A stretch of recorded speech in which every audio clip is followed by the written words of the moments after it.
Hey, special guest star, Meghan. Hola! 2 days in a row.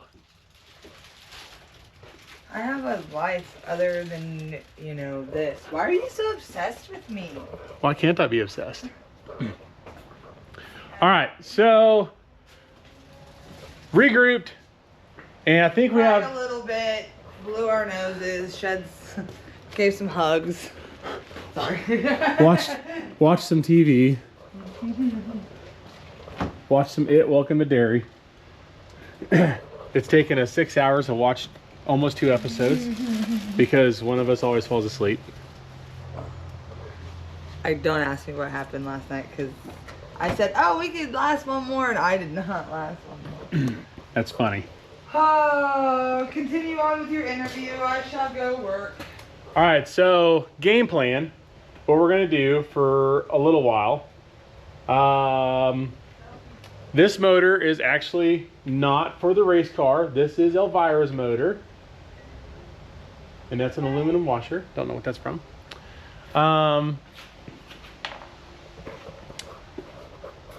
This motor's gonna come off the stand and go sit in the corner for a little while. And I'm going to finally start tearing apart most of the 427 that we ripped the mains out of. And I want to make sure the heads are still good. If the heads are good, great, we're golden. We got something we can race. If the heads are messed up, then we'll get the heads fixed and we'll sit out for the next 3 to 4 weeks. But if the heads are good, then we got something to go race. All right, so we've got our 388 that we pro-charged in Elvira, and it lost ring seal, tore it apart, found 2 bent rods in it from, looks like it was hydrolocked before I bought the motor used, and yeah, it just never was a really good runner. So I'm going to replace a couple rods, new bearings, new rings, put it together, and if the heads are good, I'm gonna put those heads on this motor. So these are both top fuel hooped by the same guy, Mueller Performance. So that means that all matches up. So I can put our top fuel hooped heads from the 427 on a 388. So we're gonna put that guy together. And with a little luck, our camshaft in this motor will still be good. And we'll carry that over too. So that is a centrifugal blower type street cam, grind cam. I don't have a solid roller put together yet for it. That was the eventual plan. And now we rolled into, we're just doing a badass 427 6 bolt top fuel hoop solid roller build. We've got one of those in the works, but may not be till March that that's done. So we're waiting on foundries to catch up, just like everything else, just in line to wait. What else we got? So my thinking is, this all goes together. We'll pick up 120 pounds on the front of the car, which is one of the big reasons why we moved the bottles to the back, is offsetting nose weight that we had to put on there by a different block, because we planned on running an iron block LS in the future, or an aluminum LS or aluminum big block. An aluminum big block, kind of same thing, still in weight and still in line to wait. But one of those may be coming together too. But yeah, for right now, we're going to push forward with the 388 LS. So 427, take the cam out of that, put in a 388, hopefully pick up another 300 RPM power band, maybe more. And really need to get on the ball with doing a solid roller in the LS's. That way I can turn some real RPM, because really need an 85 to 9,000 RPM motor. That way we can rev it higher, not lug it so hard, things like that. So today's goal is to get the 427 apart, get the 388 on the stand and start putting that sucker together. You know, make kind of a clean, sterile area, you know, all that jazz, things like that. We are going to be selling off some old parts. Kind of a quick list here. We've got CO2 bottles with regulators. We've got a 16 injector LS7 Trinity intake. I got a 16 injector big block Chevy conventional headed rectangular port intake, short deck. Got a bunch of different old camshafts. Got some 4.7 swap big block stuff. Got a lot of LS cams. Got some turbos I want to get rid of. Got a bunch of extra springs for suspension. Got some LT1 6.2 heads, the newer stuff. Got a set of BB2 heads that are actually fresh. They just got 5 seasons on them with T&Ds. Got a couple big fuel filters for methanol usage. Got some burst panel stuff. Got some old crank triggers. Big VR regulator from Holley that they no longer make. Bunch of used 28s. Got some used 6-lug trailer wheels and tires. Some of them are brand new. Got a brand new big pinion 9-inch 325 gear. Got a bully dog tuner for your big diesel stuff, like your big Cats, your big Cummins, your some of the other ones. I'll have to put up some information on that guy. Thought about selling some souvenir stuff. I've got some single wheels from accidents that I still have laying around because I never bought a matching one. We're gonna sell one of Elvira's transmissions. It's a full manual 4L80. We had like a little over 5,000 in the build, but it's got a trans brake 1-2 leave, stock gear set, updated sprag setup, has lockup and overdrive still. Got an NOS refill station we're gonna get rid of. We haven't used a NOS pump in quite a while. We usually just do a freeze transfer fill. I was going to sell old strut cups that we cut off the car, the Hammer first gen ones. I got a smooth stage. I got some Pro Charger blow-off valves. Got some older big block steel rod internal stuff that doesn't have a lot of passes on it. But we went aluminum rodded, so we took all that out and set to the side. Then I got a brand new set of aluminum big block rods. So I think we'll probably update all that stuff. But just kind of a rough what we're going to be putting up for sale, probably on the Firebird page on Facebook here soon. Just kind of make some room and to also help roll money into a fresh motor build. So Megan says it's time to definitely get something new in the works, and I can't afford billet. I can't afford the maintenance on the Hemi. And really, I don't see a lot of 481X stuff anymore. You know, you used to see that quite a bit. Now I don't hardly ever see that. 481X wouldn't be a bad idea, but I don't know. I like the idea of an LS too. You know, LS is relatable to a lot of our customers. LS is achievable, and really a lot of the LS stuff is, you know, on the shelf available, except for the heads and the crankshaft I'm going with.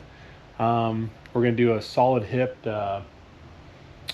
BR7 300. I think it's the head that Mueller picked out for us. And then I forget what kind of crazy crankshaft he picked out, but he's got some wild crankshaft. And yeah, everything else is just not quite on the shelf, but attainable between the rods and the pistons and everything else. But should be a pretty bad mamma jamma. So we're gonna do that, get some extra parts for it for servicing throughout the season, and we're hoping that it'll make more power than the big block with a better power band. And what else? Yeah, be an LS. So if you get beat by an LS, that sucks. Then again, I haven't been beating a whole lot of people lately.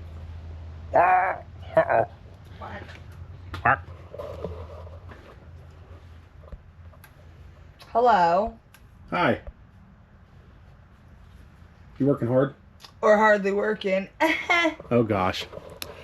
All right, so we're gonna get some stuff apart, and I'll pick up in our video as we get rolling for the day. Get a couple hours in. Okay, let's do a end of the day progress video where I'm at. First off, wow, I got the stock block aluminum 427 all apart, and it was impressive. It's kind of in a dark corner right now, so I can get my phone out here, a little flashlight action. So that whole side of the block's gone, and everything but the rear main is gone, which the rear main doesn't have the oil bay breathing holes. So that is definitely what caused this sucker to be weak.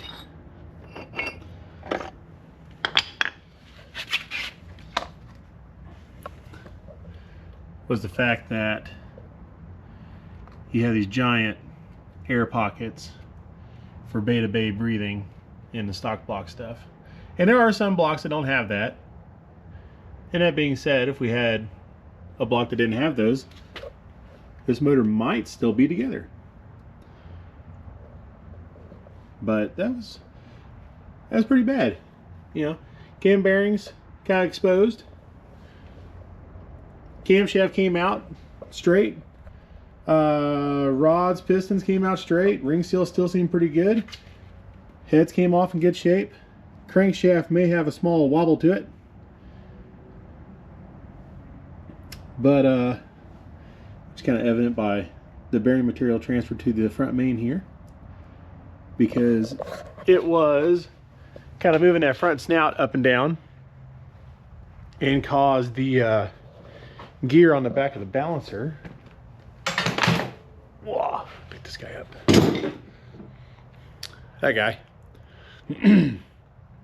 This is a Corvette spacing HDT ATI gear setup that works with Motion's fuel pump drive.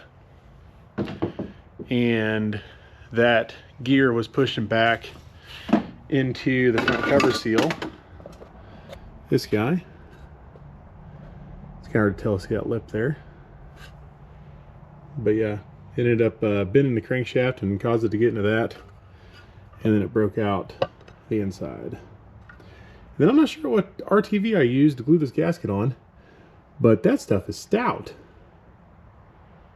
I couldn't get the gasket to let go of the front cover.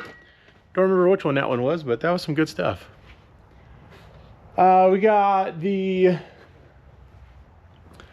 388 up on the stand,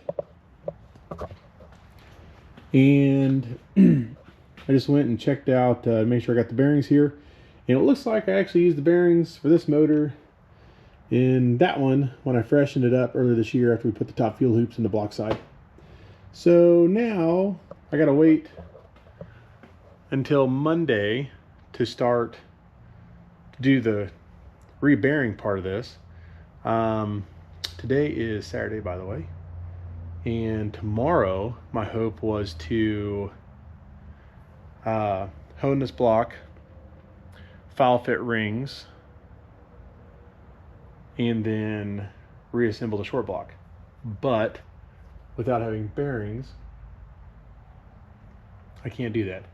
And I'm trying to remember if I'd ordered a set of ACLs for that one because I used them in there, and a set of clevites for this one, or if I only got a set of ACLs for that one.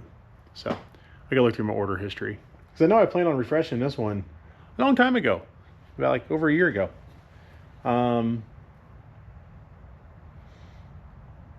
That, or I may have an extra set of I don't think the big block bearings interchange. I'll have to check. Anyways, I think right now I'm gonna be kind of stuck on the short block on this one until I get bearings on Monday. So luckily we got them in stock in town. I just can't get them on the weekend.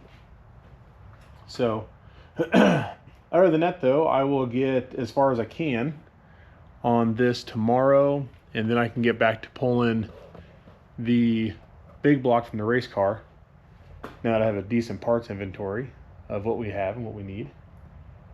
Let's see, the heads came off in good shape. The BR7 heads, they look pretty good. So those we're gonna run again. Let's see what else. I think that's about it. So I found pretty much all the parts I need for this motor. I gotta sort out which set of head studs go into it. I've got like 3 different boxes of head studs. And I have a brand new set of dart head studs here if I need them. But I don't think I will. I think we can reuse them. Maybe I should put new ones in. I mean, I don't plan on cranking this motor up as hard as I did the big block. Not as hard. Maybe just up to that hard. But not as hard. Okay, anyways, I'm gonna go skedaddle and pick up dinner for the fam. And I think that's it for this evening. I will get some progress in tomorrow. And my goal is to be racing next weekend at Abilene, Texas. I forget what the name of the event is, but they've got an event, or Friday is a run what you brung. I think whatever you pay in, you get back as winnings. Like let's say it's a $100 buy-in, you know, and there's 15 cars and it pays $1,500 to win. And then I don't know what the actual buy-in is for Friday. But I want to do that and get some shakedown runs in. And then Saturday, they're moving the starting line up to around the 60-foot mark. And then running a 10,000 to win small tire race. So right now, weather looks really good. There's no rain in the forecast, and it's going to be warm enough to go. So that is my goal, is to get down to that track. And that track is whoopy, tricky, and the starting line was really, really good. But they haven't had a ton of races on it this season, so I don't know if the starting line got any better or worse or indifferent. But after the 60-foot, it's pretty back to bare, and that's where we're going to be starting. So having the LS in it's not a bad idea. LS is great. We'll get the wang on the back of it, and hopefully with the bottles moved and with the iron block in the front, we should hopefully not need any ballast with the wang, but we may still have to put a little bit of ballast on it. Last time we won a race there in March with the Pro Charter. It was actually the only event we ran the Pro Charter at, and we hauled some bud. We were moving really good there, and it was pretty bouncy. And we lost Friday, and then Saturday rained out, and then we ended up doing this big race on Sunday instead. And Eric and I, we had to scramble to an Academy Sports to go buy more weight because we were having so many traction issues, and we went pretty light thinking that we weren't going to have traction issues. So we left a ton of our ballast 9 hours away. So we went to Academy Sports, and we weren't the first ones there. Somebody had gotten in there and bought a ton of weight before we did. So we bought a whole bunch of 10-pounders, and we also had a whole rain day to kind of make a air-actuated beam tripper because we had lost the night before, but what I feel like a couple feet, which is the difference between my bumper tripping on my front tire. So we made it to where we wouldn't hopefully have that problem again.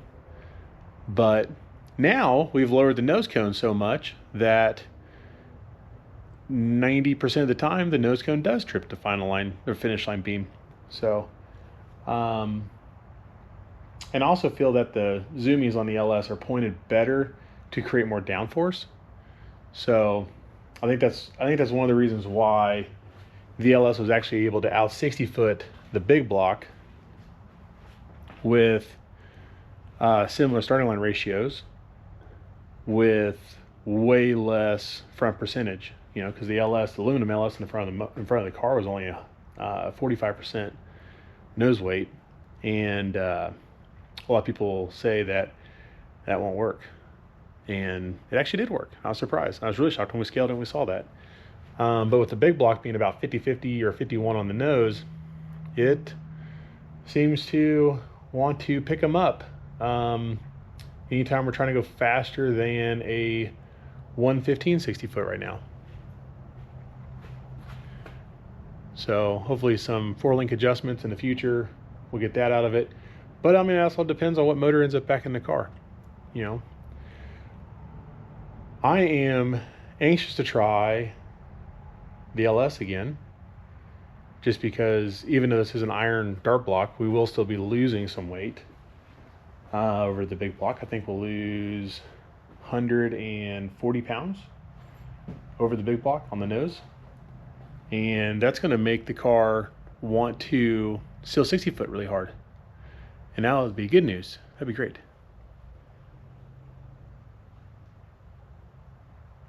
So if we can get front half, then front half's a lot of the battle.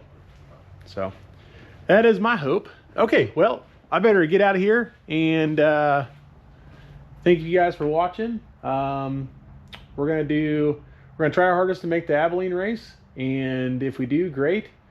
If we don't, then we'll probably start our round of upgrades sooner than later. Those being that I want to redo the floor structure, the double frame rail, and the firewall. So a whole lot more of the car. I also need to order some replacement Lexan for the passenger side. I think this weekend we'll probably just rock a piece of plexiglass, and I'll add to my to-do list tomorrow if I have enough time. I'll pop the door off and I'll start laying some fiberglass mat down on the broken areas to strengthen it back up so we can run the same door section here, because this guy really it's in pretty good shape. It's just everywhere inside the inner structure, everywhere there's a joint, there's a crack. So I put tape over every one of those joints and ended up making it extremely stiff again. So I don't think it's going to take a whole lot of repair work to really make the composite part strong again. But the window's kind of a problem.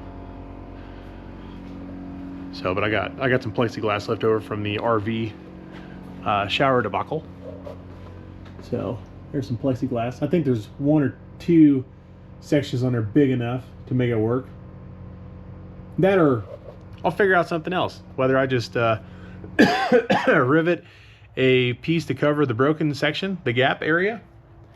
I'll figure out something. Something will work. I mean, Abilene's not going to be that fast. I mean, we're not going to go over I'm gonna say 170. I don't see us going over 170 there.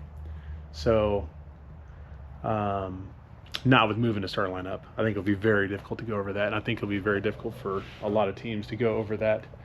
And it seems like we only have aerodynamic issues once we're over 200. So I'll be safe for quite a while, because I don't know when the next time I'll see over 200 miles per hour is. So maybe next year, the Christmas tree race will either get moved to 8th mile, or I'll go into a better plan to run quarter, keep the doors on. So, okay, well, let's skedaddle. Thank you. Have a good night.